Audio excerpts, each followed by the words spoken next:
தமிழக வெற்றிக் கழகம் முன்னிற்கும் million dollar கேள்வி. தமிழகத்துல அதிமுக தமிழக வெற்றிக் கழகம் கூட்டணி அமைக்கும் அப்படின்னு பரவலாக எதிர்பார்க்கப்பட்டது. அப்படி ஒரு கூட்டணி அமைஞ்சா நிச்சயமாக திமுகவுக்கு அது பெரும் சவாலாக இருக்கும் அப்படின்னு அரசியல் விமர்சகர்கள்லாம் கருத்து தெரிவிச்சாங்க.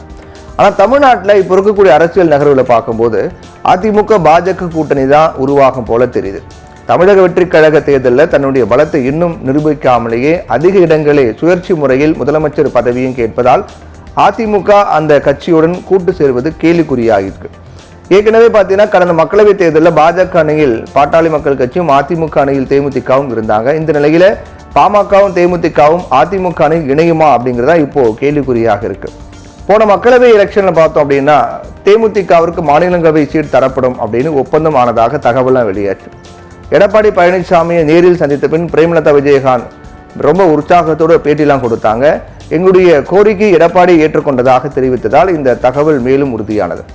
ஆனால் தமிழகத்தில் வரும் ஜூலை அல்லது ஆகஸ்ட் மாதம் மாநிலங்களவை தேர்தல் நடைபெறும் அப்படின்னு எதிர்பார்க்கப்படும் நிலையில தேமுதிகவிற்கு மாநிலங்களவை சீட் தருவதாக சொல்லவே இல்லை அப்படின்னு எடப்பாடி பழனிசாமி சொல்லியிருப்பது தேமுதிகவினரை அதிர வச்சிருக்கிறது அப்படின்னே சொல்லலாம். அதே நேரத்தில் தேமுதிகவினர் பொறுமை காக்கணும் அப்படின்னு சொல்லி எடப்பாடி பழனிசாமி ஒரு கமா போட்டிருக்காரே தவிர முற்றுப்புள்ளி வைக்கல அப்படிங்கிறாங்க. இதனால வருகிற சட்டமன்ற தேர்தலில் அதிமுக கூட்டணியில் தேமுதிக நீடிக்குமா அப்படிங்கிற கேள்வி எழுந்திருக்கிறது. மேலும் பாமக இப்போ தொகுதி சீரமைப்பு மும்மொழி கொள்கை பிரச்சனையில பாஜகவோட முரண்படுறாங்க. பகிரங்கமாகவே அறிக்கை வெளியிட்டு கண்டனத்தை தெரிவிக்கிறாங்க. அதனால பாஜக அணியில் பாமக நீடிக்குமா அப்படிங்கிற கேள்வி எழுந்திருக்கிறது. இந்த சூழ்நிலையை தமிழக வெற்றிக் கழகம் பாமக தேமுதிக கட்சிகளோட கூட்டணி அமைக்க முயற்சிக்குமா அப்படிங்கிறதா இப்போ கேள்வியா இருக்கு. பாமகவை பொறுத்தவரை நடிகர்கள் கட்சி தொடங்குவதை எதிர்க்கும் கட்சியாகும். அதோட தமிழக வெற்றிக் கழகம் இதுவரை தேர்தலில் போட்டியிட்டு தன்னுடைய பலத்தை நிரூபிக்கல. இது தவிர தேர்தல் செலவு அப்படிங்கிற பேச்சும் இருக்கும். அதனால தமிழக வெற்றிக் கழகத்தோட சேரணும் அப்படின்னா தனக்கு செல்வாக்கு இருப்பதாக கருதும் அனைத்து பகுதிகளும் இருக்கக்கூடிய தொகுதிகளை கேட்கும்.